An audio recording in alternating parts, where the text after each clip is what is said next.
And I'll write some. Thank you so much. Former national executives, manifesto committee members, very hard-working manifesto committee members, governance committee members, members of the Council of Elders, regional and constituency executives, civil society organizations, development partners, members of parliament, former members of parliament also here, union leaders, our development partners, diplomatic community, members of the lab policy group, former ministers, ladies and gentlemen. I'm just going to take a few acknowledgements and we can move into the program for tonight. Our dear running mate, all of us, our mentor, the one we all look up to, the one who is so we can. Professor Jane Nana Opoku-Agyeman, good evening. Thank you for being here. Former National Chairman Samuel Ofosu-Ampofo, we see you. Thank you for being here. Madam Esther Ofeya-Boache, Star Ghana, thank you so much. Dr. Emmanuel Akwete, I saw him earlier. Okay, great. Thank you so much, sir. Bernard Mona, PNC flag bearer, my brother.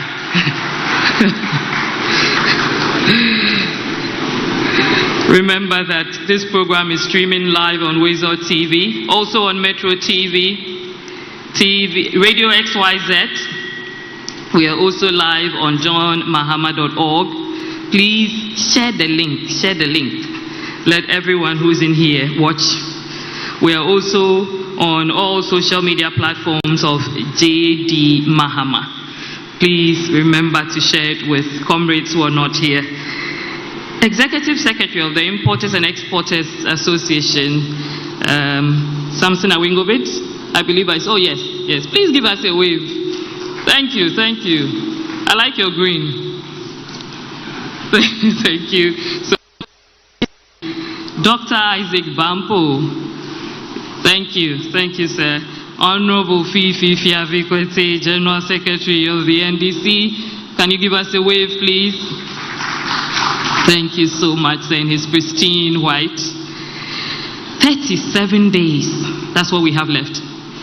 37 days until the all-important litmus test.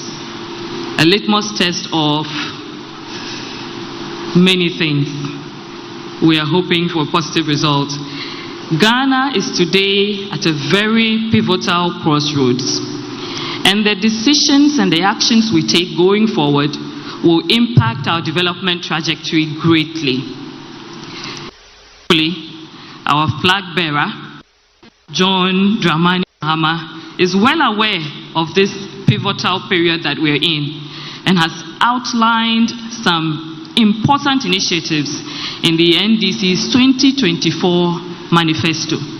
This evening, he's going to be speaking and expanding upon those initiatives and taking questions from you. And that is exactly why we're here tonight. So without wasting further time, you're all welcome to this important governance forum organized by the Governance Committee of the NDC on the theme Resetting Ghana for Good Governance and Accountability. Not just governance, good governance.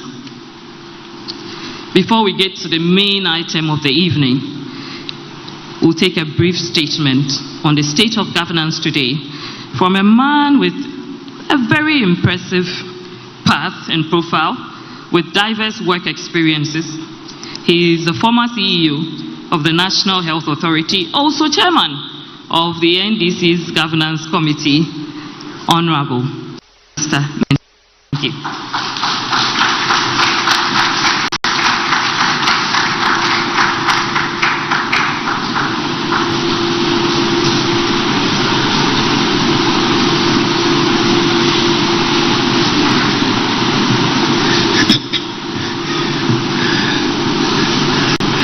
Your Excellency, President John Dramani Mahama, our flag bearer, our presidential candidate and incoming president of the Republic of Ghana come January 7th, 2025. Your Excellency, Professor Nana Jenopukwa-Jeman, our incoming Vice President come January 7th, 2025, and the first female Vice President ever in Ghana. Our General Secretary, Honorable Fifi Fiavi Kwete, our National Council of Elders, Professor Dansobuafu, Chairman of the Lab and NDC Policy Forum, Your Excellencies, members of the Diplomatic Corps, distinguished leaders and members of civil society organizations, governance experts and friends from academia, honorable members of parliament and former MPs, former ministers of state and former chief executives and other appointees, friends from the NDC, distinguished invited guests, our media partners, ladies and gentlemen. Let me first of all extend my appreciation to the leader and flag for initiating this conversation on governance, which has brought all of us here today. I stand here today on behalf of 5 joint committees called the Governance Group, which is coordinated by Ambassador Sam P. Yali. Is he here? Shall we put our hands together for him? The group consists of the following committees. 1, the Security and Safety Committee, led by Honorable Prosper Bani. Is he here? Yes. The Local Government Committee, led by Honorable Kwesi Opon-Fusu. The Legal Committee, led by Honorable Marietta Brew. The Foreign Policy Committee, led by Ambassador Chris Podo. I saw him. And the Governance Committee, which I lead. Distinguished ladies and gentlemen, I wish to present the context for our conversation and to set the tone for our discourse this evening. Over the past 8 years, our dear country Ghana has suffered severe deficits in governance, democracy, and development indicators.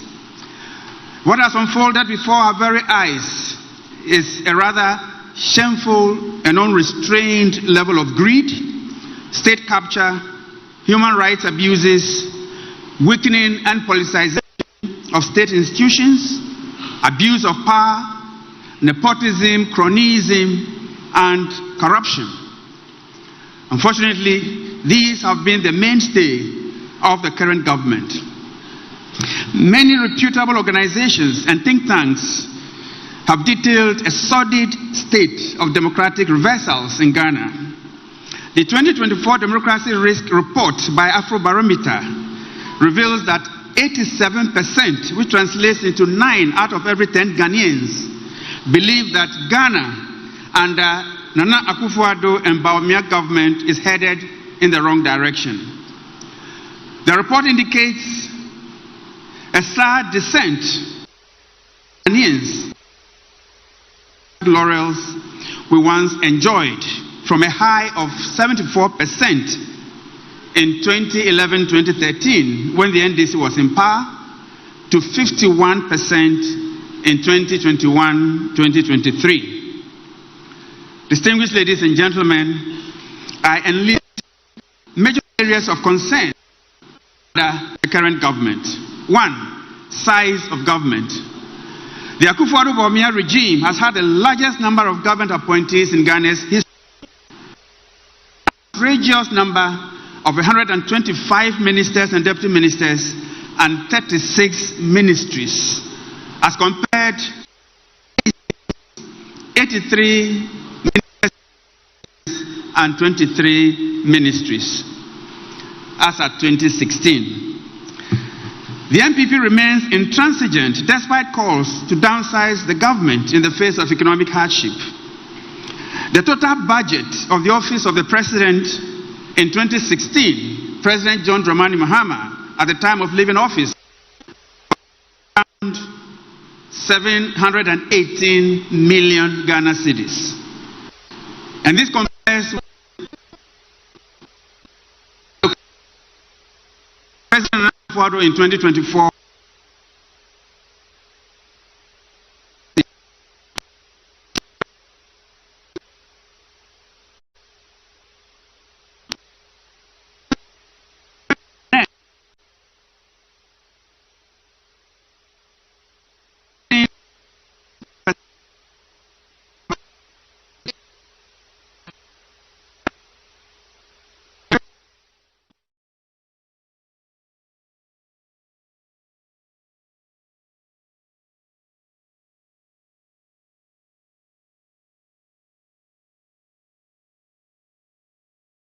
Manifesting Ghana's lack of progress in combating corruption. Meanwhile, the 2023 Afrobarometer report establishes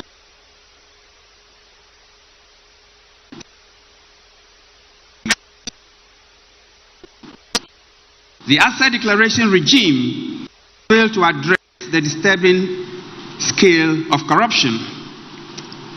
3. State institutions. The MPP administration has undermined the authority of state institutions. The 2018 removal of the EC chairperson, Mrs. Charlotte Osei, and the replacement of the entire Electoral Commission, mostly with known MPP members, and have created deep mistrust for the Electoral Commission. So, unlawful dismissal of the Auditor General Daniel Yaudomelovu, the appointment of known MPP activists as judges further illustrates this trend all through their period of governance. Meanwhile, public and civil service positions have been usurped by incompetent political operatives and party foot soldiers. The Afrobarometer Survey 2024 reveals that the trust in the judiciary and the Electoral Commission is at an all-time low. From 54% in 2014, it has dropped to 36% in 2022 for the judiciary. And from 59% in 2014, it has dropped to 33% in 2022.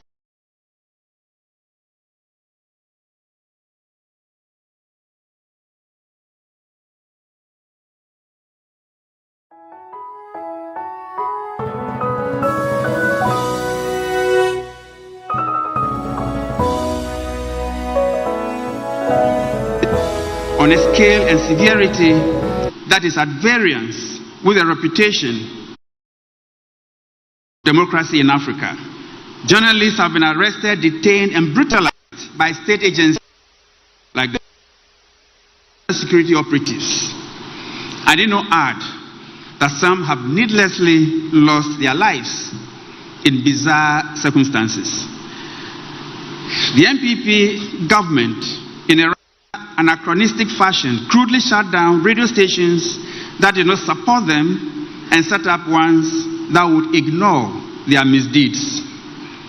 Of course, they fail to appreciate that the media can make what is good look better, but not what is bad look good.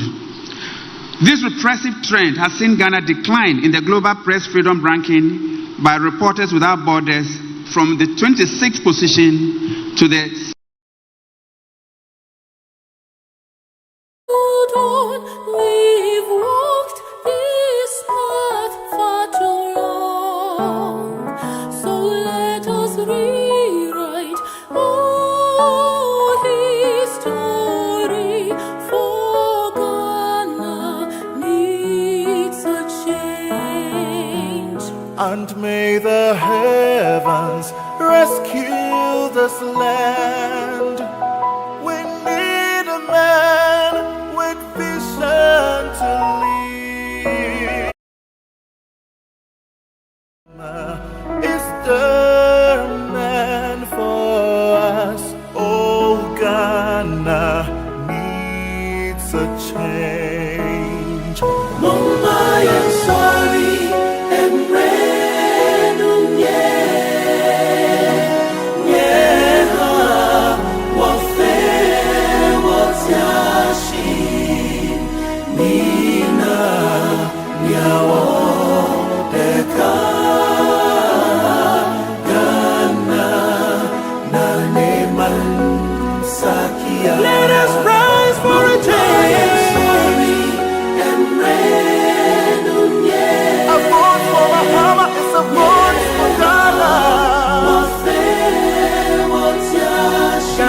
the best man.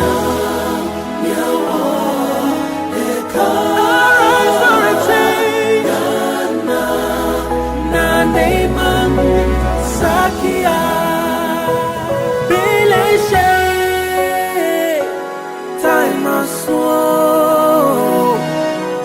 Time Yaki Mumma and Sorio John Mahama is the man for us. Oh, Ghana needs a change. Let us rise for a change. A vote for Mahama is a vote for Ghana. Ghana needs the best man. We are all the arise for a change. Ghana, Naneman, Sakia.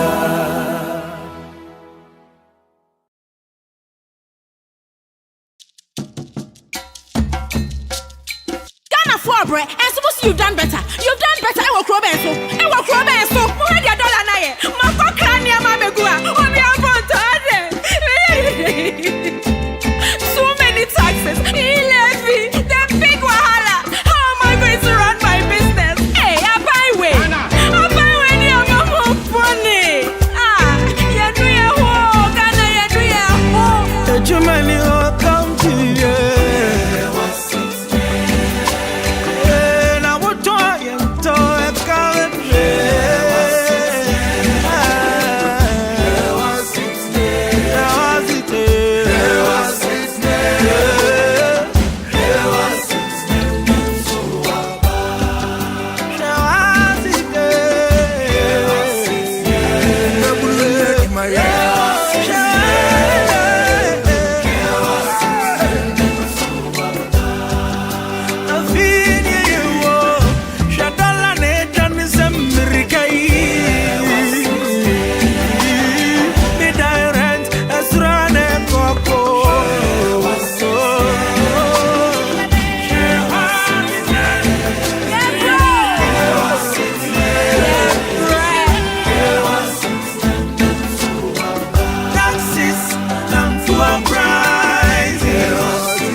Among others, unfortunately, for nearly 8 years, we have witnessed a perpetual decline in all the above, and also a brazen abdication of moral leadership coupled with careless arrogance. Is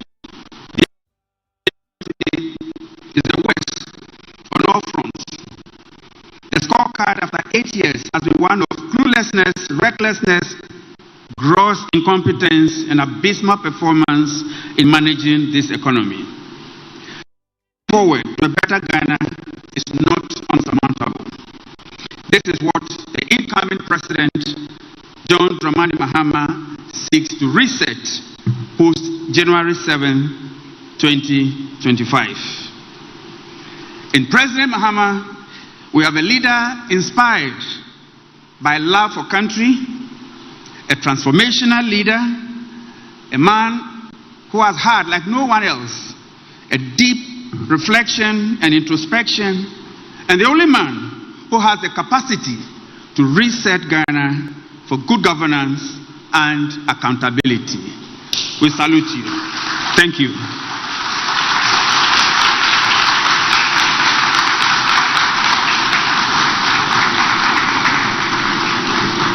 Thank you so much, Honorable Sylvester Mensah, for that situational report, a very gloomy situational report. Thankfully, we have a man who has done it before, and he will do it again. Ladies and gentlemen, my name is Nuong Falong. We are moving to the next stage of this event. The key speaker for tonight's event will be introduced by Comrade Afi Agbenyo.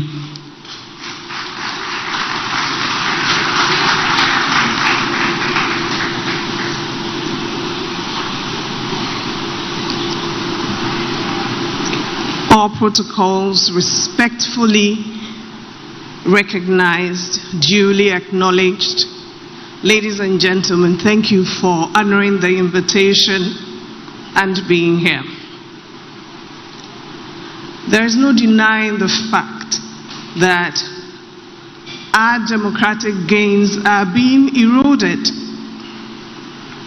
Our democracy in its current state is not delivering decent living conditions for us, the people of Ghana. We continue to see citizens' rights being trampled upon and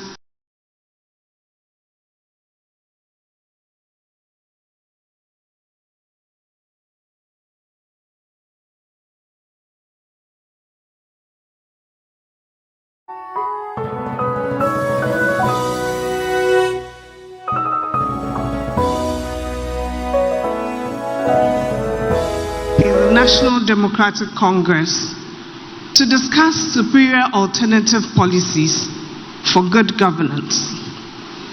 And I am privileged to introduce the keynote host of today's event. The keynote speaker and host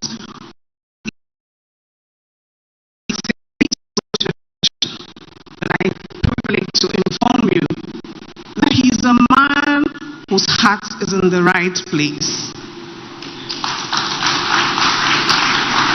In my experience, I can say that he has a proven track record of governance that respects the people, respects the mandate of the people.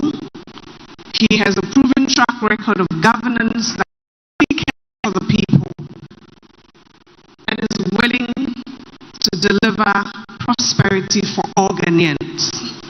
Our keynote speaker is a man who has proven and placed himself boldly to be investigated. After thorough investigation, he was declared unimpeachable with unimpeachable integrity. And this is what the OSP himself said about him. He's a man who has opened his heart to us Ghanaians, willing ever to be held to the highest standards of leadership and accountability. He faces head-on challenges. A case in point will be when there were power outages and how he resolved these power outages. And I am privileged to say that he has a renewed commitment to the Ghana project.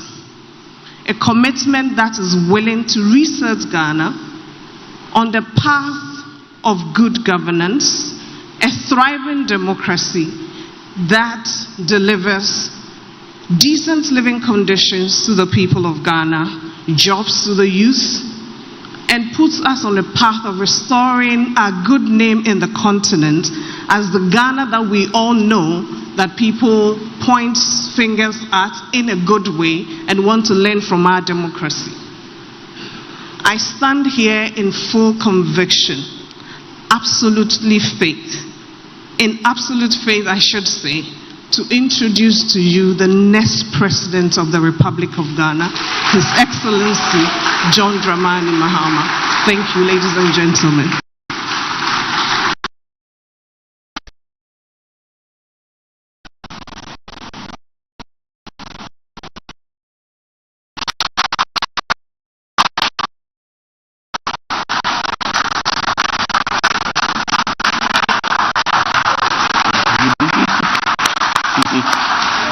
Thank you.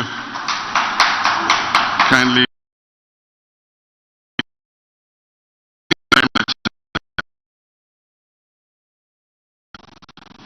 Let me distinguished ladies and gentlemen for accepting to join me for this governance forum, especially as we had to schedule it for the evening because of numerous. I just returned from the northern region last night, and earlier this morning I had to chair a meeting of the board of the town.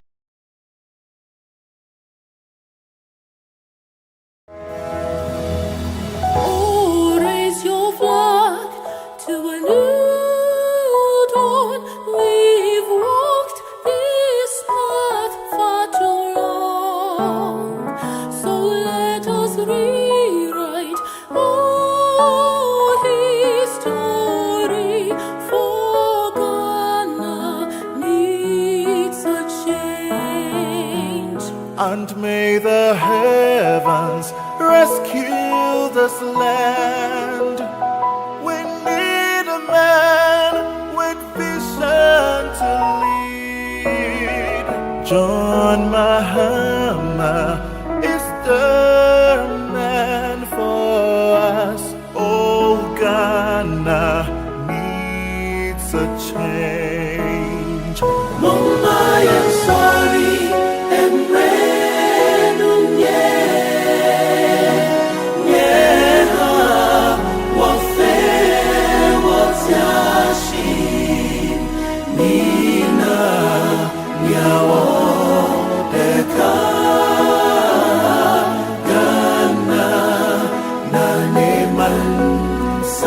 and let us rise for a change.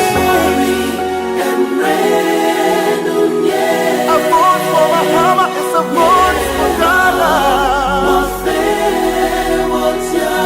Ghana needs the best man. Rise for a change. Naneman Sakia.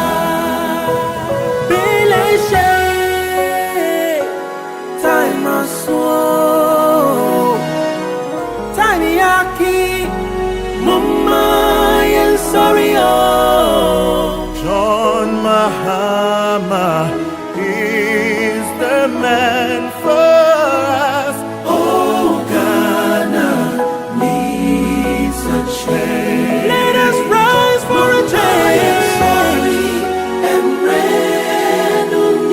a vote for Mahama is a vote for Ghana. Ghana needs the best man. We are all the rise for a change. Ghana, Naneman Sakia. Traffic failure of this administration, the freedoms and rights,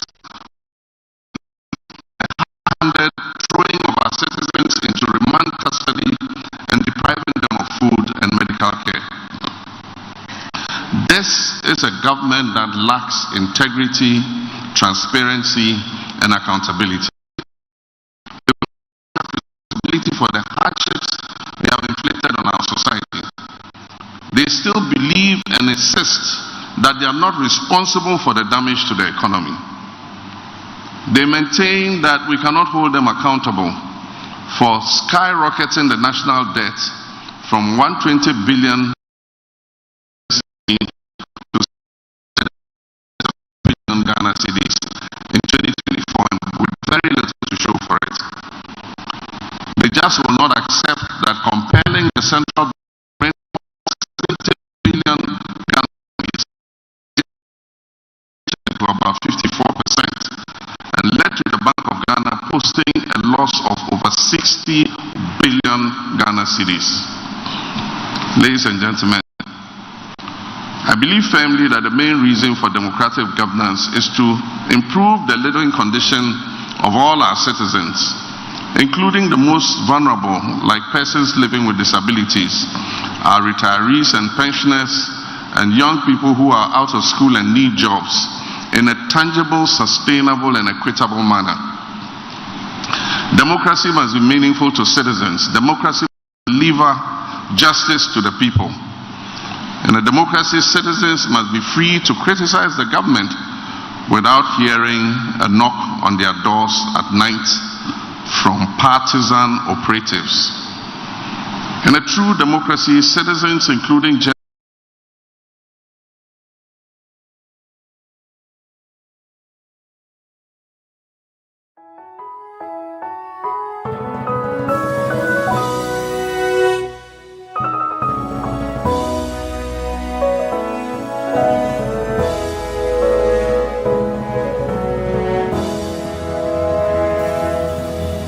Oh, raise your flag to a new dawn. We've walked this path far too long, so let us rewrite our history. For Ghana needs a change. And may the heavens rescue this land. We need a man with vision to lead. John Mahama is the man for us. Oh, Ghana needs a change. Mumbai and sorry and Renum,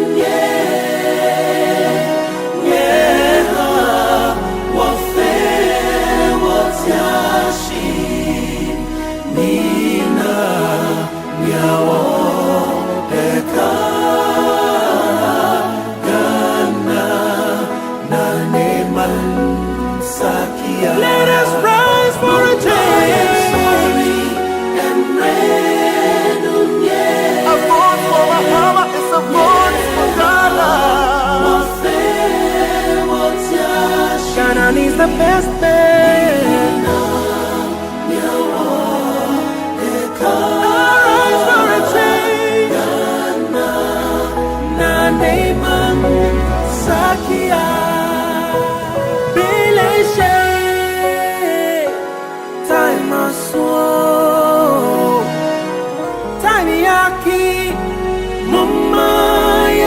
forward. And I believe we can do that. No barriers erected by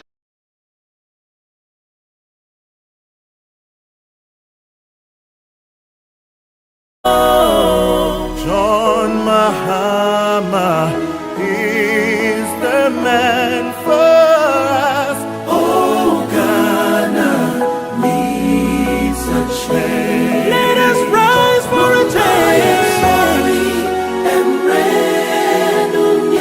A vote for Mahama is a vote for Ghana.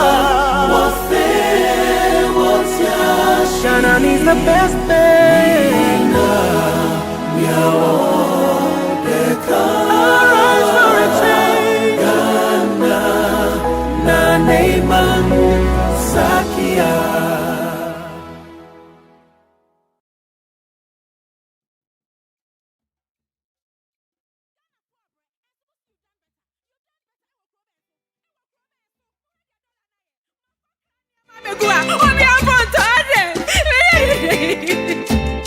So many taxes, levy, the big wahala. How am I going to run my business? Hey, I buy way. I buy when you have a more funny. You do your work, Ghana, you do your work. The Germany will come to you. Now what do I am to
September 7th, let's save Ghana. Save Ghana. Save Ghana. Save Ghana. Save Ghana. Save Ghana. Save Ghana. Save Ghana. Ghana must work more efficiently. John Dramani Mahama, 24-hour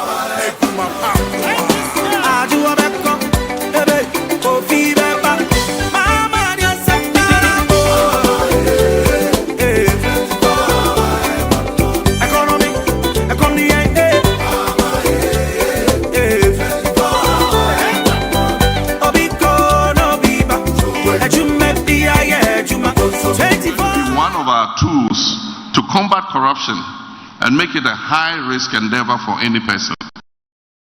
Operation Recover All the Loot will investigate, prosecute the proceeds of corruption using both local and foreign investigative expertise to achieve this objective.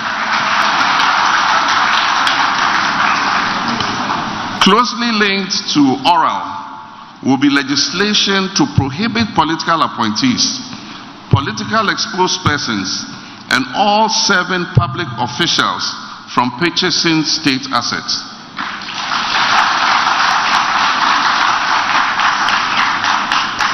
We shall address the detrimental phenomenon of state capture by establishing a state assets registry. As I have assured the chiefs of the Ghana state, we will open an inquiry into the sale of stolen government lands and the implementation of the Accra redevelopment policy.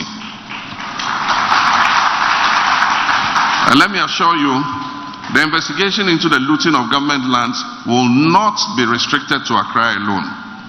We are aware of the developments that have taken place in Kumasi, Ho, and Tamale, and we will extend the oral into all the 16 regions, and I commit to rigorously implement the recommendations of this inquiry.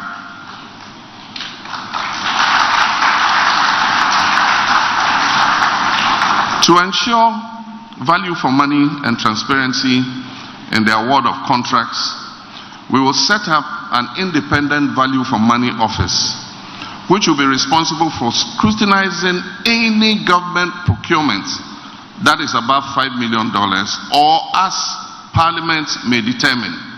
Parliament may determine a lower figure that is left with Parliament to decide.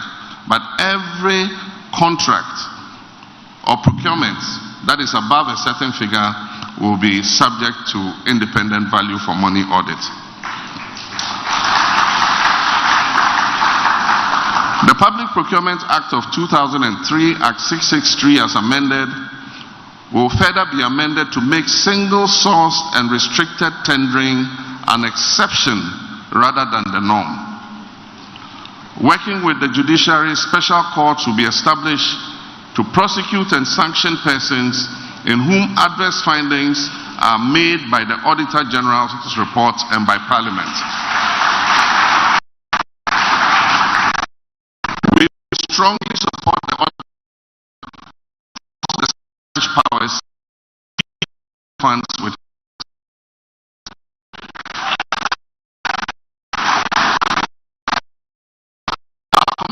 is to review and enforce the assets declaration regime to promote transparency and combat corruption. And in this regard, I will require all members of my administration to declare their assets within 30 days of assuming office.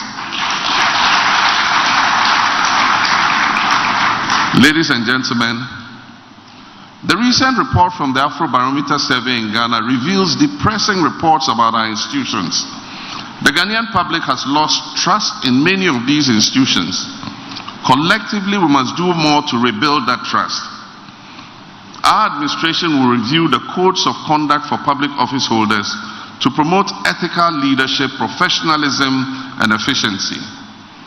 We must make the public sector work for the people by being responsive to their needs. And we must demonstrate humility, modesty, and sacrifice in office. We will also pass and implement the revised Internal Audit Agencies Bill to address malfeasance in public agencies. For almost 8 years, the government has deliberately and systematically worked to weaken and undermine the independence of the judiciary, the Electoral Commission, and the Audit Service for their own parochial purposes. Our human rights record, including press freedom, has suffered just as the fight against corruption has. Journalists have been hounded and cowed into silence and self-censorship. But I can assure you that there is hope. The NDC under my leadership is ready and willing to work with Ghanaians and our key stakeholders in civil society, our traditional leaders, our development partners, to restore good governance into our beloved country.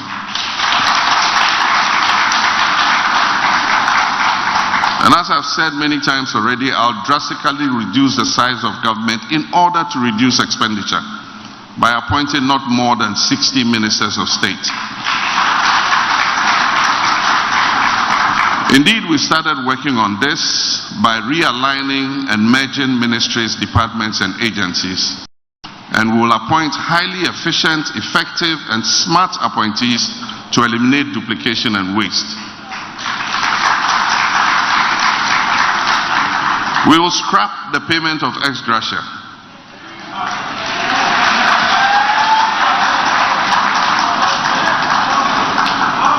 We will scrap the payment of ex gratia.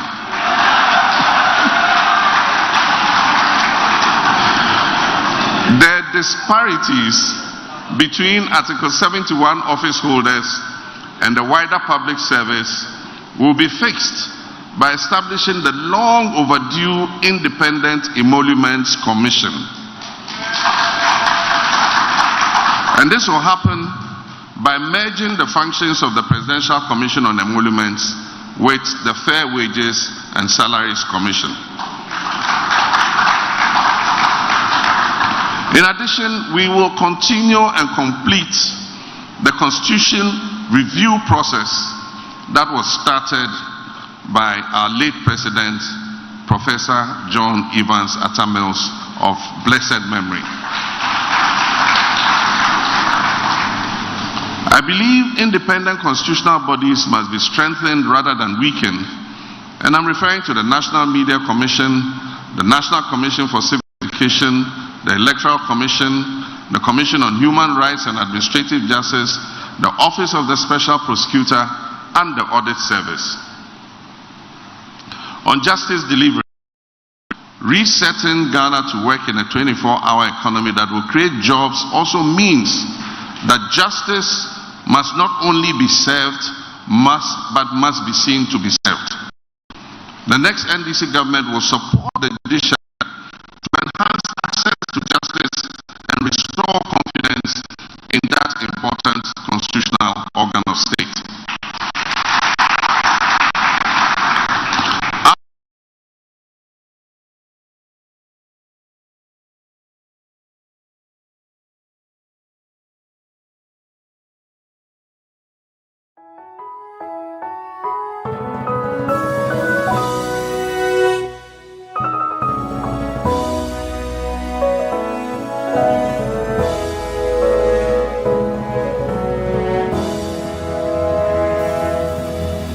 Oh, raise your flag to a new dawn. We've Service. Ladies and gentlemen, prisoners are human and must be treated fairly.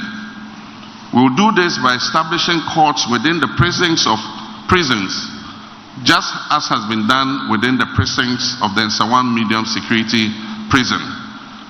We would ensure better care for our prisoners by expanding the prisons and providing separate blocks for remand prisoners so that they are not joined up with convicted prisoners. We will ensure improvement in their feeding and their medical care. While improving the Alternative Dispute Resolution Act 2010, Act 798 to deliver justice, we will conduct a comprehensive review of legal education in order to expand access to legal education in Ghana. We need more lawyers, not fewer lawyers, to serve our national development goals in restoring our democratic institutions.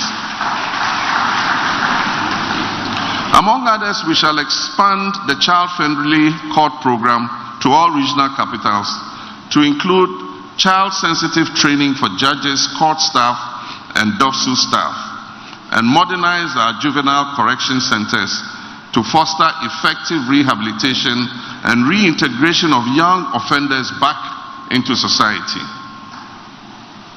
Ladies and gentlemen, I'm determined to provide adequate safety and security for all Ghanaians in order that our 24-hour economy initiative will thrive.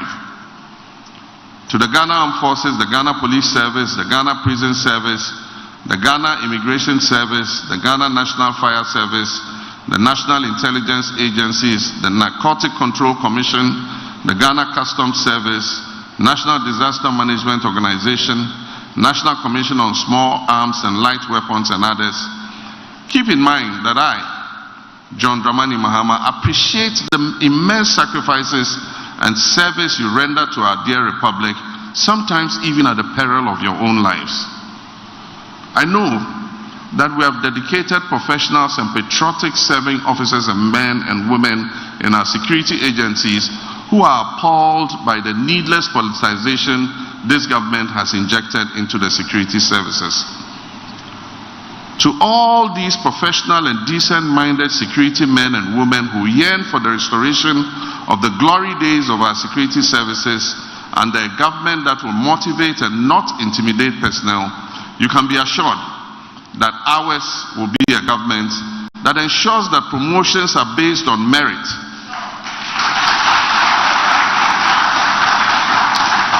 and we will correct the injustice in promotions across all the security services. Be assured that the glory days of our security services and the government that will not infuse the services with unqualified personnel just because of political connections is coming. On Monday, 2nd December, the special voting day will come on, and I urge you to vote for John Mahama as president and vote for your NDC parliamentary candidates. I am confident that a special voting day will herald the tone for our resounding victory in this year's elections.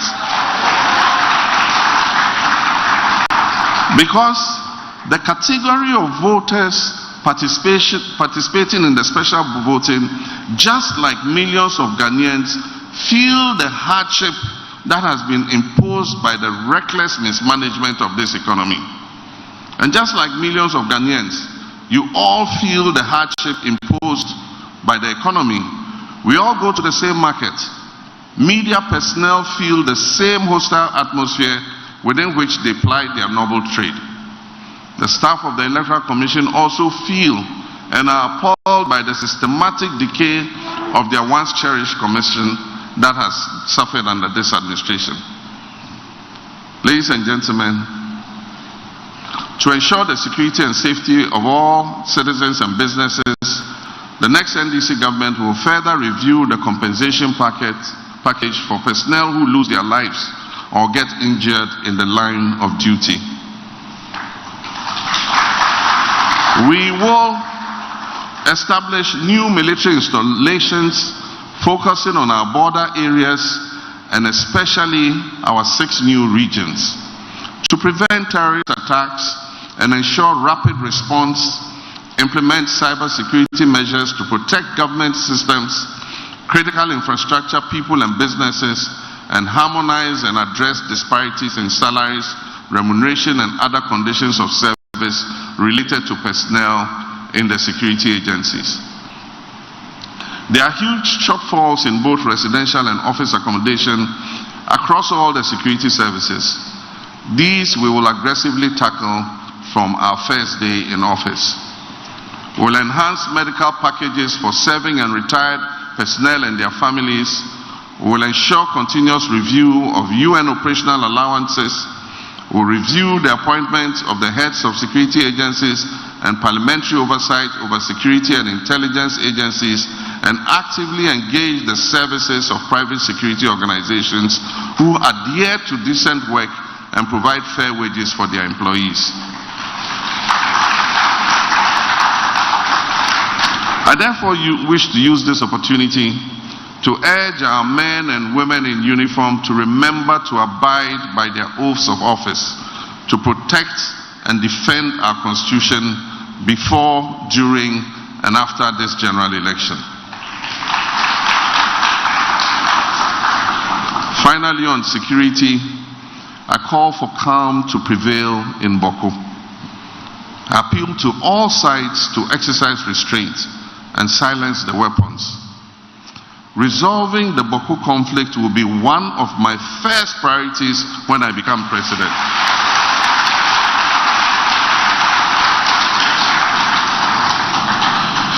The need to champion sustainable development stares us in the face as our water bodies stand more polluted than we have ever witnessed in our country's history.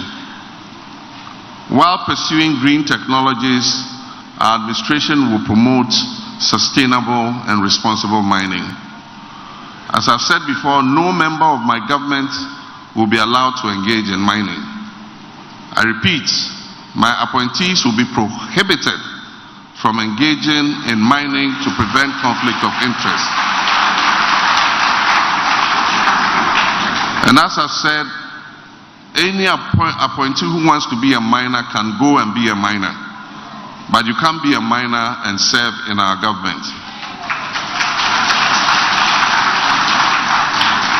And please rest assured that every government appointee and party official who flouts the mining laws will be swiftly dealt with. Irresponsible and illegal mining, galamsey, would be fought strenuously using regulation, and mining in forest reserves will not be allowed, because our water bodies take their source from these forest reserves. If we destroy these forest reserves, it will lead to a destruction of our water bodies. Small-scale mining is legal and will continue to be the preserve of Ghanaian nationals. As we undertake inventory and audit of all licensed small-scale mining concessions to build capacity and hold the owners of concessions accountable for illegal mining on their concessions. To this end, we'll engage the large mining companies to seed and release part of their unused concessions, abandoned shafts, pits, or areas for licensed small-scale miners to also earn a living.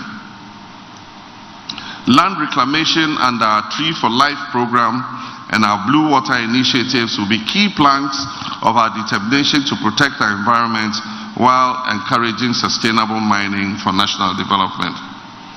And this is where graduates from UMAT and UNER, that is the the University of Mining and Technology, the University of Natural and Energy Resources, and other institutions come in.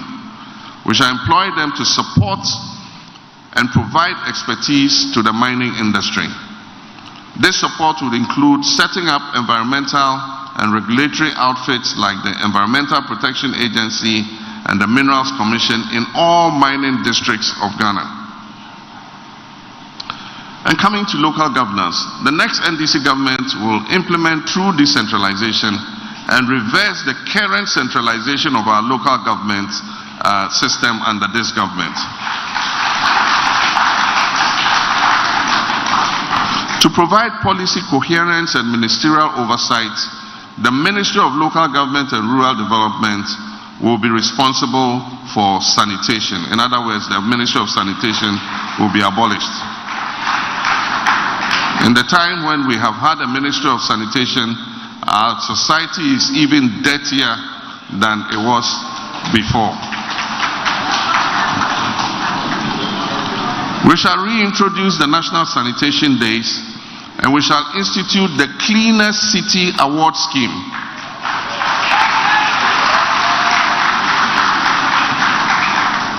This award scheme will inject a competitive spirit among our MMDAs, and rewards will be given to the cleanest of the MMDAs. We will promote waste-to-energy projects and ensure that we have recycling capacity for plastics and other garbage in our districts and municipalities. To provide adequate funding for local governance, we will abolish the centralized collection of property rates and assist the local government institutions to be able to collect these property rates in order to stimulate local economic growth and diversification for job creation by providing incentives for local level investments and Ashaiman, Techiman, Kofori, Hohoi, and Wa in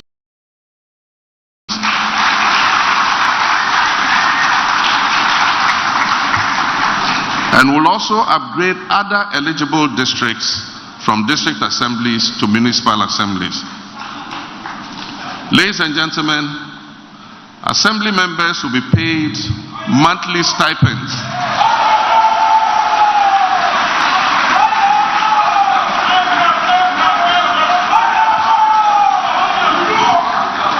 I can see there are some assembly members. Assembly members will be paid monthly stipends, and this we will use to motivate them to monitor the implementation of government projects and programs within their electoral areas. We're also going to utilize them to collect birth and death statistics in real time in order that we can strengthen our birth and death registry.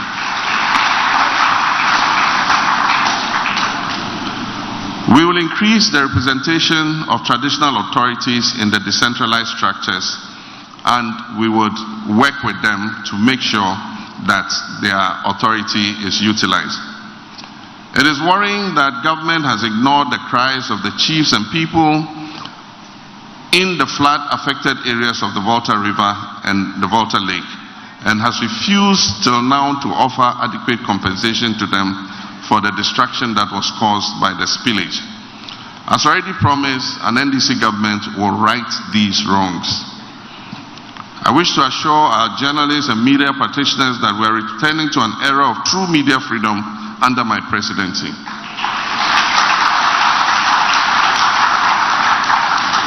In this new era of media freedom, journalists will not remain in constant fear over state-sponsored attacks on them. Radio stations critical of government are not going to be attacked Rambo style. Journalists will not remain in fear of being attacked to the point that some have to run away and seek asylum in other countries.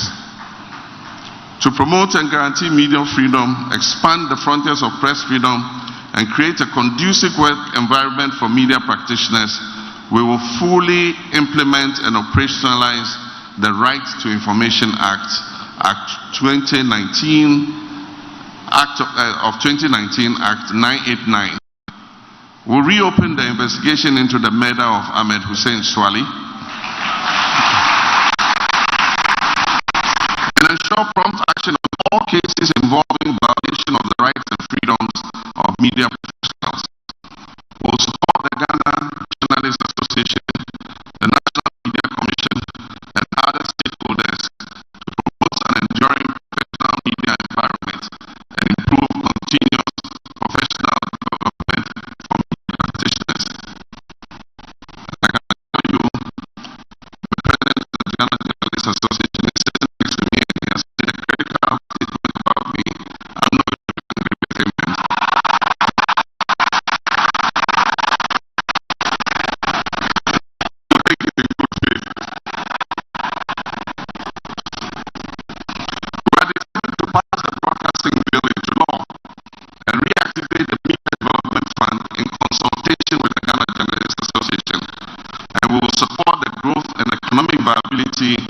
Of the Ghana Broadcasting Corporation and other state-owned media outfits. We're not going to privatize state-owned media, not under our watch. Ladies and gentlemen, for the first time under the Fourth Republic, Ghana suffered the shame of debt default. Our citizens, including pensioners, had their bonds withheld and had very severe haircuts. Even though our external partners have suffered a variant of this crude haircut, the government I will lead from 7th January 2025 is expected to begin paying for the sins of this government's debt default.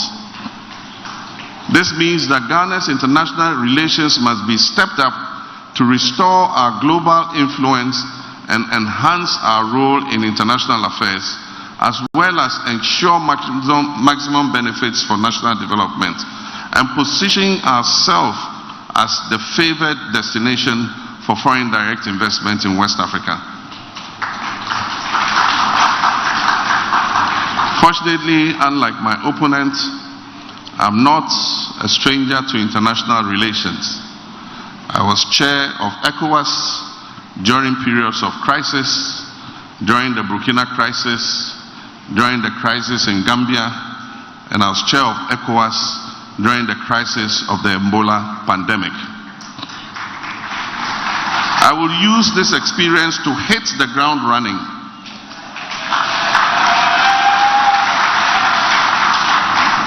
And pursue a comprehensive foreign policy that articulates our enlightened national interests and reaffirms our commitment to regional integration, peace, and security, and that appreciates contemporary geopolitical realities and prefers strategic engagements for a sustainable world, peace, security, and development.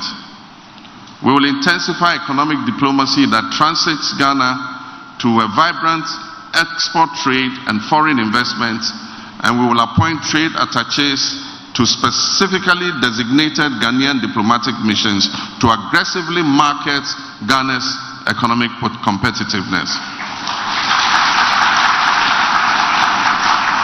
Ghana's hosting of the African Continental Free Trade Area Secretariat must be leveraged to reset and accelerate our socio-economic growth and pivot Ghana as Africa's transport and investment hub. This includes Ghana becoming a pharmaceutical manufacturing hub. To foster good neighborliness, I'll reinforce cordial and mutual supportive relations with our immediate neighbors. And I engage in strategic initiatives to facilitate the reintegration of Burkina Faso, Mali, and Niger back into the ECOWAS.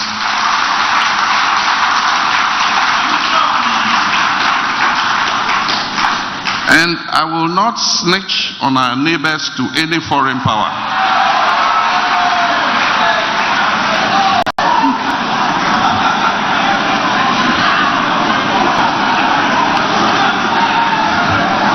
I will not snitch on our neighbors to any foreign power.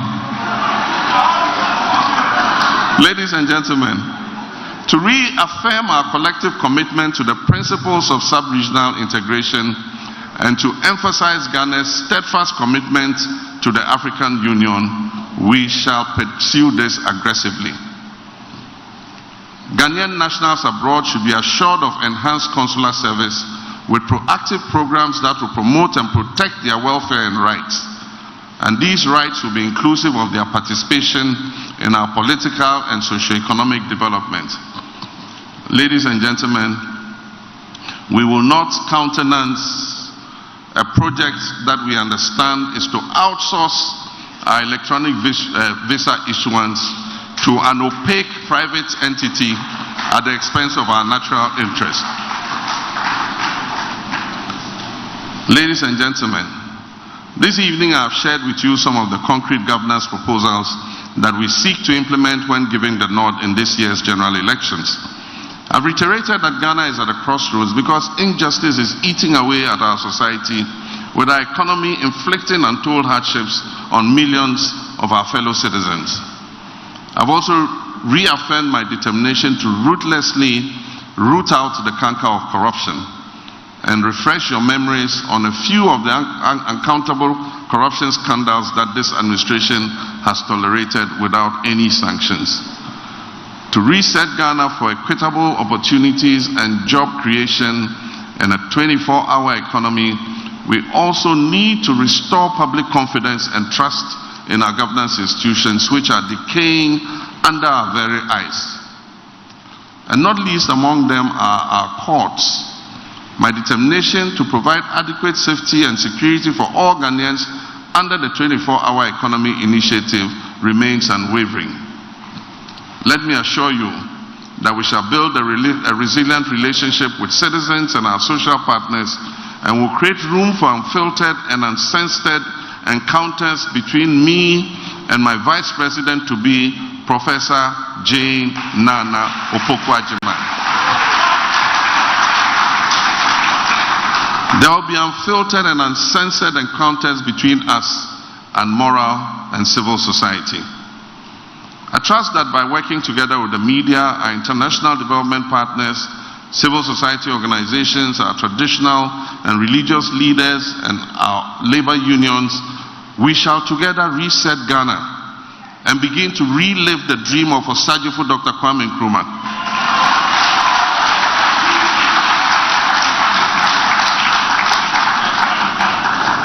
And as Nkrumah said, I speak freedom. And taking inspiration from Osagyefo, this evening, I have spoken governance.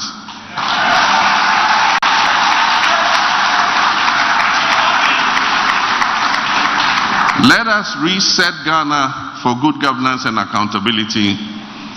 And may God bless our dear nation Ghana and make it great and strong. Thank you very much. And may God bless all of us. Thank you.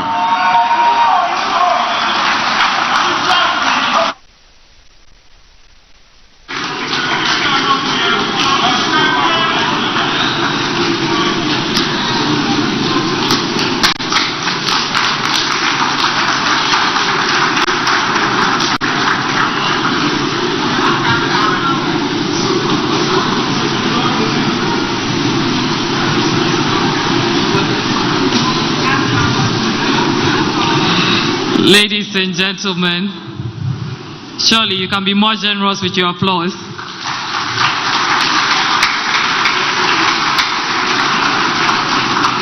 Indeed, the horror movie must come to an end.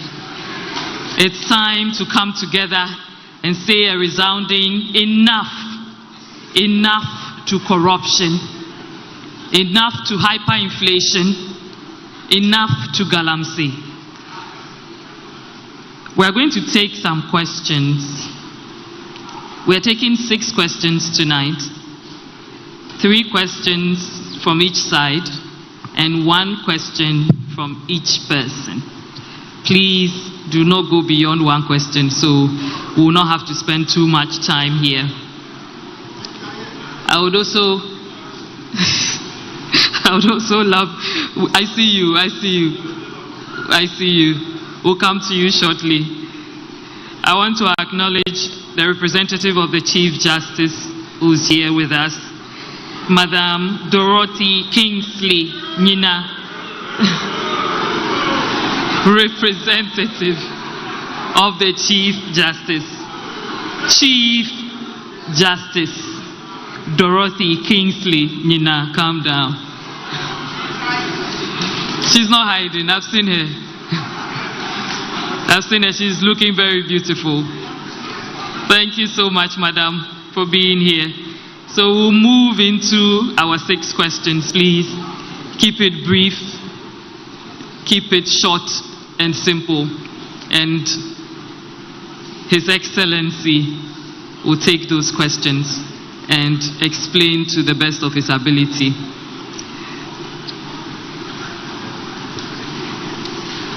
As I mentioned, we'll take 3 from each side.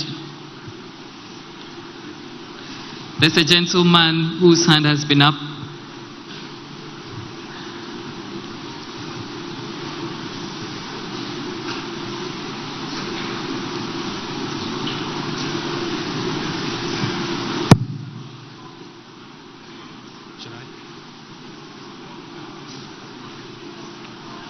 All right, good evening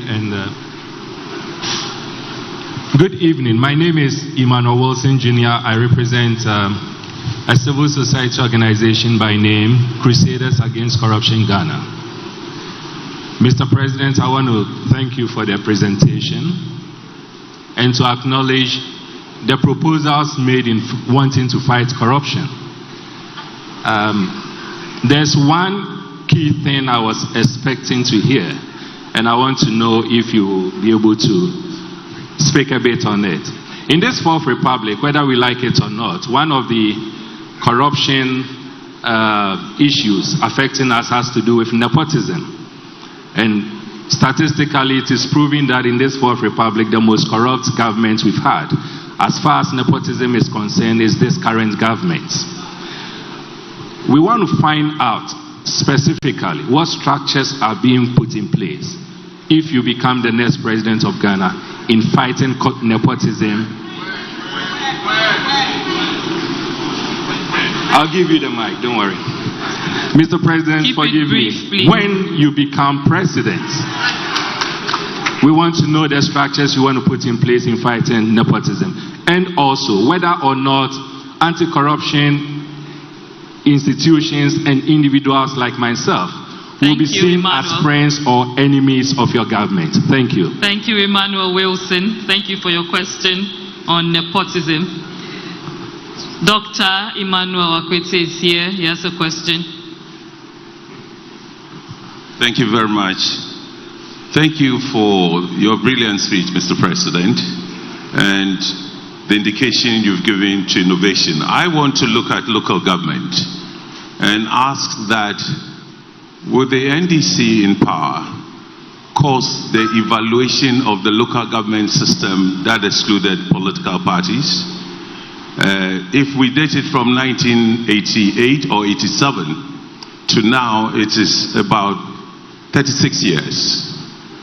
And so it is time to look at its impact. The evidence is 75% of Ghanaians in the post-2020 survey said the local government system is not working. And how do we cure that? So we'll be happy to know what steps will be taken to make it the most vibrant. And finally, I just want to know if the 6 objectives or petitions, points the NDC made not to sign the Peace Pact, if it is decided that one of the brilliant points in that petition is that you would want to see the IGP, the Attorney General, the head of national security and others also sign the Peace Pact, albeit as witnesses, and ensure that justice is done for crimes committed during elections. Would that suffice to commit to the Peace Pact? Thank you. Thank you so much, Dr. Akwete. Madam Esther Ofe. Thank you so much. Thank you very much for the opportunity. I want to congratulate Your Excellency on a wide-ranging and well-thought-out speech. Dr. Akwete has stolen my local government, so I'll ask something else. Your Excellency, as you mentioned the particular constitutional institutions for strengthening, I wanted to hear something about the National Development Planning Commission and how we can make it work and link it to the issue of a national long-term vision, which was a legacy that the NDC government left for this country. Various efforts have gone on since, but we want something that will grasp and drive all of us in a particular direction. Thank you, Your Excellency, sir. Thank you so much. Consistently of the Afro-Barometer and Honorable Sylvester Barometer Survey 10 report. At the heart of this Afro-Barometer report is the issue of unemployment, which sits centrally, serves as the tip of the sphere affecting good governance. Mr. President, I would like to know, what precisely would you be doing to solve the issue of unemployment? That's the first thing. Given that we have a prevailing issue of debts, as you have rightly pointed out, and also, in your administration, what would be your pointed direction to consult health professional organizations especially to ensure that any appointment in critical positions, you will consult them to ensure that we have the right people, given that nepotism has trickled down in all aspects of the sector? And then, Mr. President, finally. Hey, one question, finally, please. Just to wrap up on the unemployment, we have health professionals in Ghana currently who in the last 5 years have never been employed in the government sector, which also includes pharmacists. And we know what health professionals did during COVID. What precisely would you be doing to remedy these issues? Thank you. Thank you. Reginald Sechi Brown. Thank you. Speaking from Labour, I want to know whether we'll be assured our constitution provides for equal work for equal pay. Whether the next NDC government will provide equal work for equal pay. Thank you. Thank you. Thank you. We'll take one more question from the left side of the room, please. The gentleman in the smoke.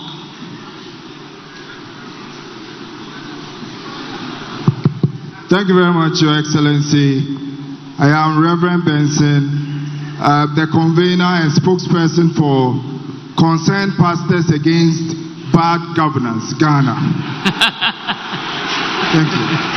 So this program, we are very much interested. Your Excellency, pastors are suffering. Our members are suffering. When they come, the offering now is 2 CD, 1 CD, 2 CD, 1 CD. They don't have jobs. Nothing is working. Please, I want to say that we, the Concerned Pastors Against Bad Governance, Ghana, we have assessed all the presidential candidates, and we can firmly conclude, absolutely, that Your Excellency John Dramani Mahama, you are the one we can trust. You are the most experienced one. We know how well you can maneuver this country to get on better times again. So we are saying, we are with you and we are praying for you. God bless you, sir. God bless NDC.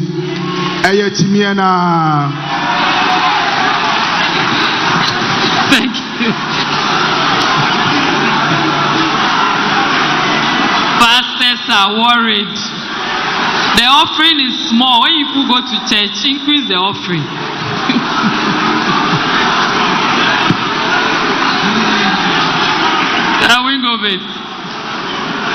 Please, that will be the last question. My sincere apologies. We cannot take any more. Thank you, my dear sister. You introduced me as the Executive Secretary of Importers and Exporters Association of Ghana. And for that matter, when His Excellency, the former President, and the presidential candidate for the 2024 election presented the gap for us, it is incumbent on me to ask questions concerning the trade sector. However, I also double a cap as the national chair for the People's National Convention, PNC. Right. Thank you. You didn't acknowledge that, so I just wanted to know. It's a small push, but it's a big push for me. We Your apologize Excellency, for not adding it. Thank you for this wonderful presentation that you've allowed yourself for us to assess your governance policy when you are elected come December 7th. I sat through, but I didn't hear anything, even though your manifesto talk about some taxes that you'll scrap when you become the next president. But with this, I'm interested to note that we from the trade sector has been asking which government will give us a fixed rate at the port, because it is not predictable for any trader today to know that I'm shipping my car or I'm shipping my 20-footer container or 40-footer container to Ghana. When the container get to Ghana, I know I'm paying 100,000 and clear from the port. You cannot predict. So unless you get here, then they are now using the dollarization. Yet we are using CD. We are spending CD. I can't fathom why we calculate the duty in dollarization, then convert at this prevailing rate, 16 point something or 17 cedis before you pay duty. Will you give us a fixed rate at the port, subject for maybe quarterly review, so that will help traders to be able to make projections when we are trading? Last but not the least, I wanted to ask a very important question, and I've told my leader, but I still want to push. You've made it a very good point that you will, within 30 days of your appointees, they will have to declare their asset. At this current dispensation of declaring an asset, putting it into an envelope and sending to the Auditor General, I quietly disagree. It happens as in Senegal, the young man, before he became the president, he had declared he had one house, he had 2 old cars, and what he has, so that Ghanaians know. So that after, pardon me, 2 wives, exactly. Thank you very much. So straight away, Ghanaians know what you have. Then immediately you leave office, we know what you have. As it stands now, people make overreach overnight and started getting properties that we do not know. I think if they declare, we should amend the law for it to be publicized, to give the Auditor General the power to publish, so the Ghanaians will know you came to office with this and you are living with this. Thank you very much. Thank you so much. Your Excellency will now take your questions.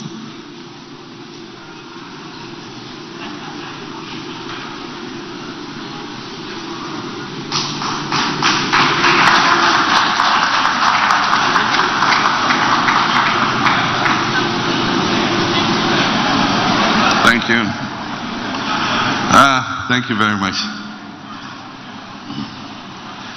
Let me extend my warmest greetings to Justice Dorothy Kingsley Nyina, the representative of the CJ. I thank you very much for joining us this evening, and I hope that this interaction has been useful. Our intention is to work together with the judiciary to see how we can bolster trust and confidence in that institution, because it's too critical an institution to lose the people's trust. But let me start with the questions about nepotism. Nepotism is a situation in which somebody who has the discretion to make appointments makes those appointments from his own ethnic and familial circle. And so the current portrayal of nepotism in our governance is what is famously called family and friends government. And I do think that it's something that we must look at. When we have raised issues about family and friends under this current Akufo-Addo administration, the response we are met with is, is it the president's fault if he has many qualified people in his family? Who doesn't have many qualified people in his family? We all have many qualified people in our family, but it is ethically wrong to fill government with just people who you have a close relationship with. As I said, I was open to scrutiny when I was president. The only person linked by blood to me in my government was my current spokesman, Joyce Bawa Muktari. Aside from that, no blood relation of mine was a minister or a DC or any other such position in my government. And so it's something that we would adhere to. We think that the opportunities of this country should be open to everybody. We have 16 regions, and we must ensure, and the Constitution even enjoins us and says that in making public appointments, we shall take cognizance of regional and gender balance. It's right there in our Constitution. And so I do believe that it is the personal testament of the person who leads. that would avoid nepotism, because the Constitution gives the president those powers to make those appointments. And one would expect that in making those appointments, he will be fair and he will be balanced and he will open the opportunities for people to serve who are not within his immediate family circle. And so that will be my answer to that question. And then anti-corruption crusaders. Anti-corruption crusaders are going to be our partners because they play a very important role in rooting out corruption. We must not be defensive about the exposure of corruption. We must embrace and welcome the exposure of corruption. And the first step towards rooting out corruption is sunlight, transparency, shining the light into the dark recesses. And that is what we're going to do. We're not going to pursue only post-regime accountability, because that has been the nemesis of our governance. But we're going to follow post-regime accountability and regime accountability. Because I've said several times that if we are sanctioning people who are leaving government for things that they did that were wrong, we should be prepared to sanction people who do the same things in our own government. And so people who come to serve in the next administration should be prepared to be held accountable by the people of Ghana. And that's why I've said we'll give unfettered space for the anti-corruption institutions to do their work. And I've also said that I will know my level and not be a clearing agent. And so when they come and take you and they are going with you, the special prosecutor and all of them, don't count on me to come and protect and save you. I don't think that it's fair to say our local governance system has not worked, even though the survey might suggest that. I do believe that the district assembly concept has served us well. And I still believe, in NDC, we believe that a non-partisan local government system is still the best way to go. Indeed, that was the difference between us and our colleagues in the MPP, and that's why that particular amendment was dropped, because we had indicated that we're not going to support it. I think more than just partisan local government service is the issue of election of DCs. The majority of Ghanaians believe that DCs must be held accountable to the people by being elected. And our party has absolutely no aversion to DCs being elected. But we believe that the DCs must stand on their own reputation and on their own steam and be voted for. That is where we differ with our colleagues. And I indicated to the president in one of the statements I made that even though they had decided not to go ahead with the referendum on the participation of political parties in local government, I believe that he should still go ahead with the issue of election of DCs, but on a non-partisan basis, and we will support it. But it was decided to drop the whole issue completely. In the next government, like I said, we're going to look at the whole constitutional review process again. And one of the things we're going to do is we're going to take the constitutional review proposals, including the white paper that was issued at the time, and we're going to hold a national validation conference where we'll bring all stakeholders together and we'll review the proposals that were made and find out if all of them are still relevant to our current reality. And when we have done that, we would then go back to the constitutional review implementation process. One of the things I think we should do is, we know the proposed amendments, take the issues that are not controversial, where we can get bipartisan support, and pass those. And then after that, negotiate the other issues that are more complex and controversial and see how we can forge a consensus around passing those amendments. For me, that I think is the way forward to go. With regards to the Peace Pact, the point our party was making, that is not enough to, with brass band and celebration, gather the whole world, diplomats, traditional leaders, and then us party leaders and presidential candidates will just go and sign a piece of paper that nobody really is committed to implementing. If we sign a peace pact, it must be a serious peace pact, and that everybody who is involved in signing that peace pact is committed to doing the things that will ensure that we have peaceful elections. And that is the point we are making. And so, like my brother Dr. Kwete said, we think that the peace pact should not only be signed by political party leaders and presidential candidates. We are not the only stakeholders and participants and players in the electoral process. There are other key stakeholders who do not sign the pact and therefore are not committed to what we all sign in the pact.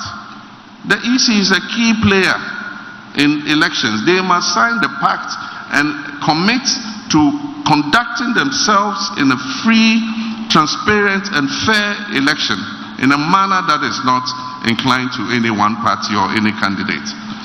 The IGP is in charge of security.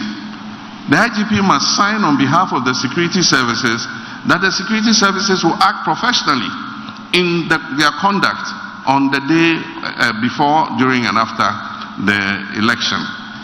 The Chief Justice, if there are disputes in the election, they are going to come to the courts. We need the Chief Justice, and Madam Kisley, now you can inform her, to sign the peace pact.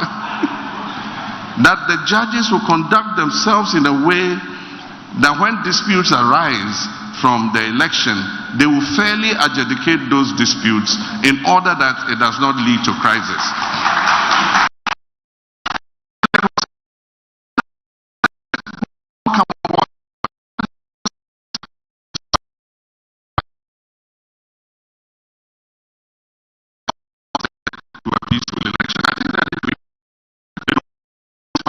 Meaningful.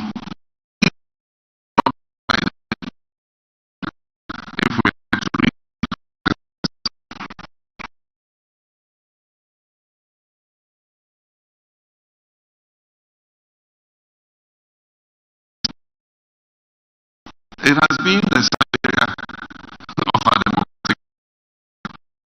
When you have removed somebody from a position,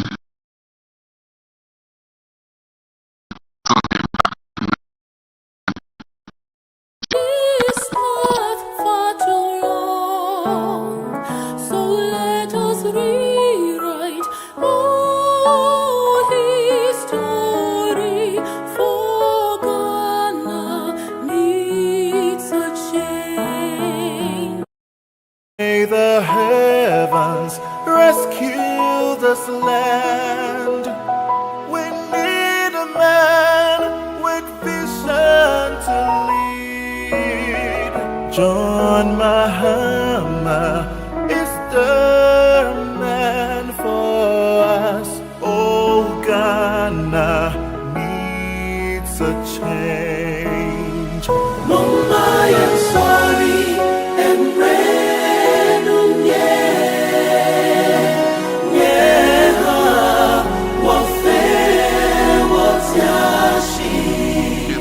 but we all essentially continue to follow on that path. The nemesis of our economic progress is the start and stop that we adopt in our economic planning. Lo and behold, 40-year development plan was shunted aside, and some plan called Ghana Beyond Aid, which landed us in the deepest aid debt hole we have ever experienced, was brought to replace it. Recently, I hear that this government is trying to put some long-term development plan in place. We are happy to look at the work they've done, yet our people to join and work and see how we can, by consensus, agree across partisan lines a national development plan that all of us will follow, no matter which party comes into office. We're social democrats. They are conservatives. They might want to tweak something or other there, but I think that we must agree on the foundation and the basis of our long-term plan, which we all agree to. And no matter which government comes into office, we'll just continue to measure, have good measurables to be able to see the progress we're making, whether in 40 years or 50 years or whatever the period of the plan should be. The issue of unemployment is a very complex issue. We have a fast-growing population, and so the number of young people is growing very fast. It is determined that more than 65% of our population is under 35. And with the free senior high school, we're having more of our young people pass through secondary school. And many of them are coming out either hoping to go to university, or if they are not able to go to university after senior high school, they are looking for a blue-collar job or a white-collar job or something like that. And so it is a crisis that we are faced with. People say it is something that's advantageous, but at the same time, if your growth is not keeping up with the growth of that segment of your population, then you're sitting on a ticking time bomb. And that is where our problem is. Our growth has been inconsistent because a faster growth of the economy naturally throws up jobs in the job market. And so how do we accelerate our growth so that money is circulating, businesses are being established, and people are getting employment? No artificial job mechanisms will work. NAPCO and all those things, they are palliatives. It's just like putting plaster on the wound. It is not going to cure the wound unless you put medicine on it. And so we must look at the things that will create more jobs in the space. And that's why we've come out with our suggestion, and everybody is entitled to his. And our suggestion is that even with the existing businesses, if we incentivize them to increase production and go beyond the 8-hour working period, even if it's for 16 hours, it will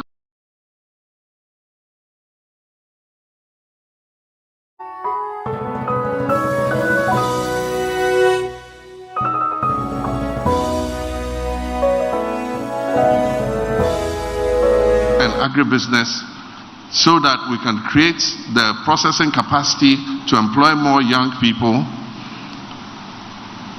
What are the things that we must invest in to create more entrepreneurs amongst our young people? Not everybody who comes out of a school must be destined to be employed by somebody. There are others who could be empowered to become entrepreneurs. And that's why when we were in government, we established the Ghana Exim Bank. It was supposed to assist young businesses to be able to grow. Unfortunately, it's become a trust fund for political apparatchiki instead of being used for what it was supposed to be used for. And so we're going to go back to the basics and see how we can stimulate all these engines in order that we're generating more jobs. How many people can the public sector employ? Not more than, currently I think there are about 900,000 employees in the public sector out of a population of 33 million. And so naturally, the biggest or the largest capacity for job creation is in the private sector and self-employment. Aside from that, we need to tweak our skill sets because we're producing too many people in the humanities and in management. And so everybody is doing an MBA, everybody is doing marketing, everybody is doing, so there's a saturation of graduates in those sectors. And yet you go and find out there's a deficit of middle-level technicians. People are looking for very skilled technicians. They're looking for very skilled plumbers. They're looking for very skilled welders, and we don't have enough of them. And so how do we tweak our skill sets so that our young people are going into those areas where employment generation is easier than everybody going to do an MBA, everybody going to do business management, everybody going to do marketing, everybody going to do history and all that. And so that is one of the things that we need to look at. And the way we can do it is to increase capacity in vocational and technical training.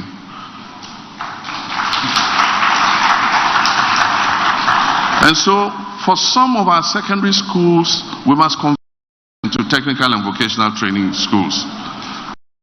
People can finish JHS and say, look, I want to go into technical and vocational school because I want to learn a skill, get a certificate, and go into work. And they should be able to do that. And so those are the reforms that we'll look at.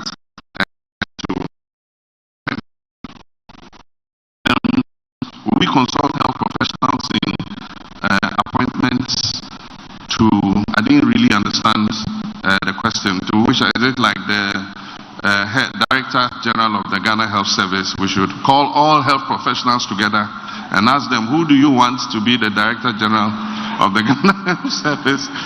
You know, some of those appointments are the prerogative of the President. He will consult as far as possible in order to get a good person to be there. But you cannot universally consult in order to fill one position or the other. And so what we must look for is people who have merit and people who can bring a change to where you're posting them to, and not just bring people because they are political party affiliates and so on and so forth. You might have a person who can achieve results for you in a particular area. He's not partisan, but the work that he does would be a credit to your political party because it will bring quality and progress into the area. With health professionals, we will always need health professionals. And that is one of the reasons that we were expanding the infrastructure in the healthcare space. You know, by building more CHIPS compounds, by building more polyclinics, by building more hospitals, so that we could create more space for absorbing health professionals as they come out of school. And so once that expansion is taking place, there will be a demand and a need for them. But I have said that even as we're employing health professionals, we must also be taking into consideration where we have an excess of health professionals to see how we can sign agreements with foreign countries, allow them to go on fixed-term migration service, go and work for 4 or 5 years, gain some experience, and come back home. They'll come back home with more experience and come and join the service again. And so helping nurses to improve their qualification and experience to be able to go and work outside for a period of time and come back is something that we will also consider, even as we're doing yearly postings of these professionals as they come out of school. And so that's, I think, is how we'll work on it. My comrade Bampo spoke about equal work for equal pay. This is what we worked on for many years as the universal pay structure, which is the single spine. And after arduous negotiations, we eventually came out with the Ghana Universal Salary Structure, which was famously called the single spine. Since we left office, I hear the single spine no longer exists. The spine is broken because some people have been taking off the spine and their services have been improved while others have been left marking time. And so what we're trying to achieve by equality in terms of work and pay has been dislodged again. And so you go to some public offices, same proficiency, same qualifications, same skill, but one, because they are a secretary in a certain establishment, and 3 times what their colleague in other establishments earn.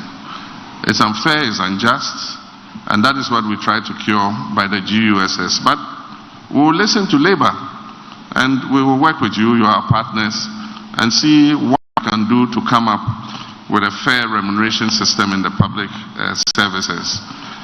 You cannot get complete equality, but at least you can get fairness in terms of how people are remunerated in the public service. And with Reverend Benson, pastors are suffering. And I've always said that our pastors are among the first to notice when the economy is declining. When the economy is declining and the disposable income of your congregation is dwindling, you will see it in the collection bowl. You will see it. The metamorphosis of 10 CD and 5 CD notes and 1 CD notes will be very obvious. And you see a very visible absence of 50s and 100s and 200 notes. Then you know that sometimes you even see coins in the collection bowl. Then you know that the economy is in crisis. And so, like Pastor said, NDC is going to come and work. Our first priority will be to stabilize the macroeconomy and then also stabilize the depreciation of the CD, because the depreciation of the currency has an effect on every other sector of the economy. And so if we're able to do that and we accelerate the growth of our country and we're able to bring in more inward investment, this government has sacked most of the players in the upstream sector. For 8 years, there has been no single addition to our oil and gas production. And yet, we're in the transition period for oil and gas. This is the time we should be pumping that oil and gas like crazy. Because the transition is happening, we're going into cleaner energy, and a time will come when you have what we call stranded assets. Stranded assets are what will happen when the in the ground, but it's not used. And so we must encourage our partners to increase oil and gas production. We must get the ENIs of this world to come.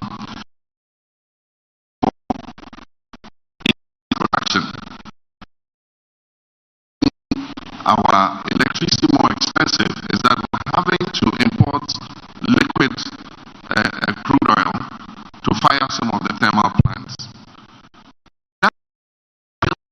A Chabo gas processing plant is the most transformational investment that has been made in this country.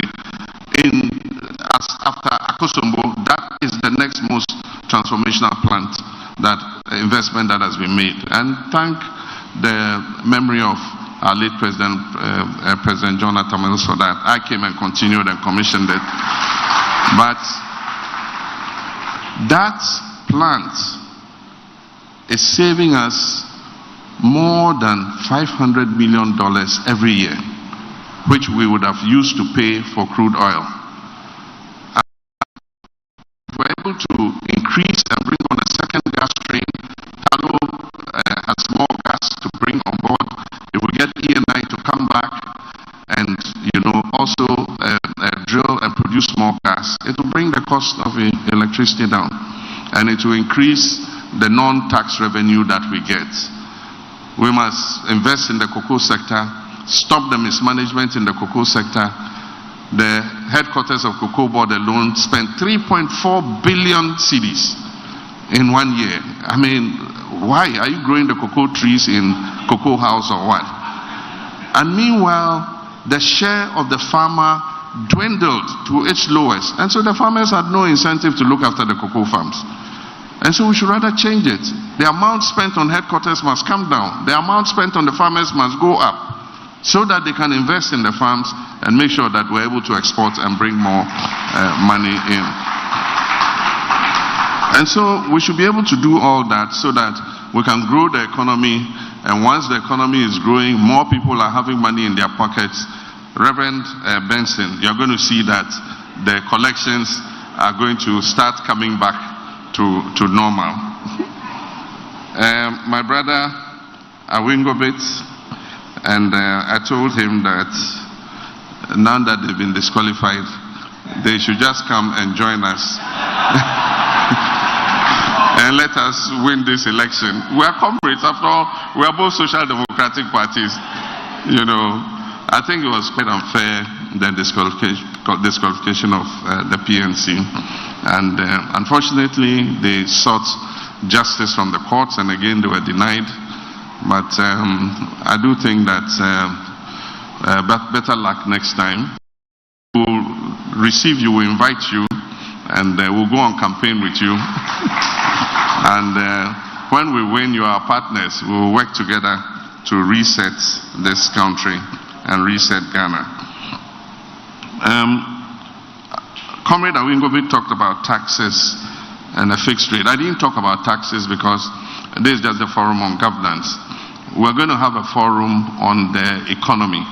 And under that, we're going to talk about taxes. But just to assure you, we have said we are going to introduce a fixed rate policy for a period so that there will be more predictability in how much people are going to pay from when they import their goods to when they clear them. But apart from that, we're going to help people so that they are able to clear their things in good time. And that's why we said that we're going to license some financial institutions to work with government. And so if your container is coming, you know you don't have the money to pay the duty when the container lands. You go into an agreement with these financial institutions. They will pay the duties on your behalf. They will lift your container into their terminal, and they'll give you a period to pay in installments. And once you finish paying, you can take your container.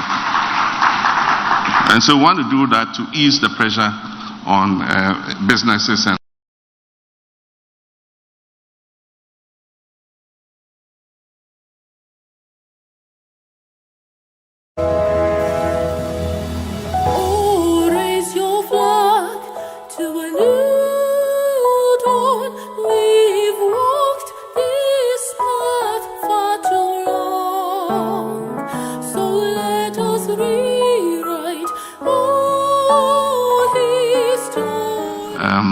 Auditor General published the assets declaration. I'm not averse to it, but you cannot compel people unlawfully to have their assets published when the law does not make provision for it. And so we'll go through the constitutional review together, and if we all agree that yes, once asset declarations are filed, the Auditor General should publish them, then I think that will be the way to go. So thank you. I think that's the last question. And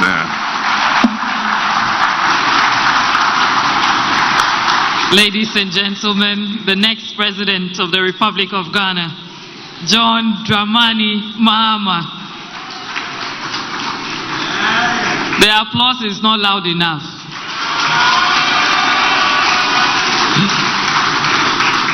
Two brilliant hours. Thank you so much, everyone. Thank you, Your Excellency, for giving us the time and spending your evening with us. Thank you to Professor Jane Nana Opoku-Agyeman. Thank you so much. Thank you to every single person who made the time to show up. We've come to the close of today's Governance Forum on resetting Ghana for good governance and accountability. You have listened to the next President of the Republic of Ghana. He's an entire institution. He doesn't need to call anyone to answer any question for him. He can answer all of it. Please allow us to extend our gratitude to all of you, those who contributed to organizing the event. Thank you so much. If we didn't take your question, forgive us. There will be another forum, your question will be asked.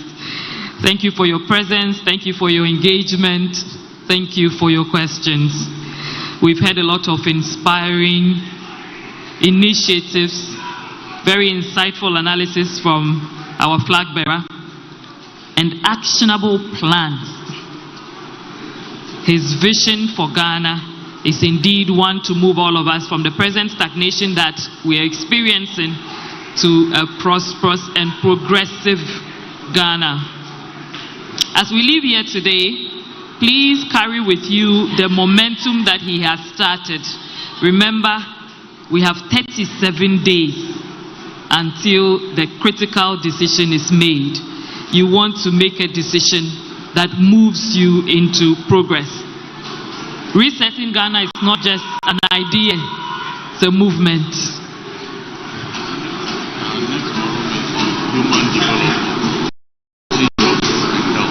Right.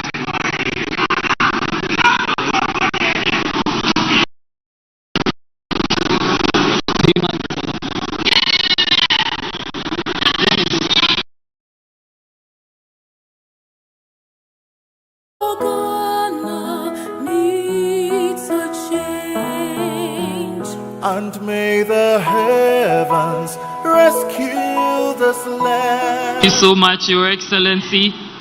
Thank you. Our next forum will be on human development. Travel safely, all of you. Thank you for coming. My name is Nuong Falong, and it was such an honor to host all of you this evening. Good evening. If you kindly be seated as His Excellency exits.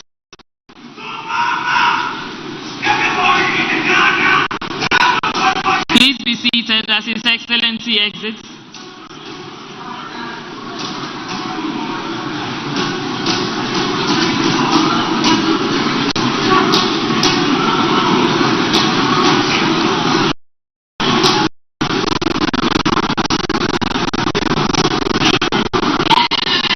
Thank you, Isoba. His Excellency.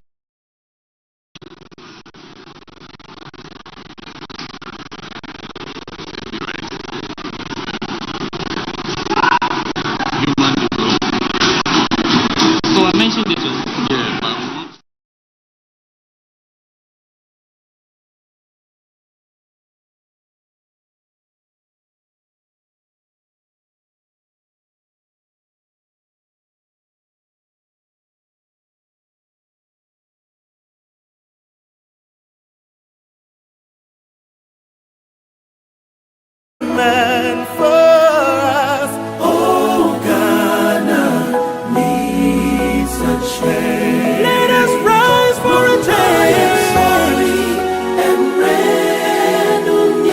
A vote for Mahama is a vote for Ghana. Ghana needs the best man.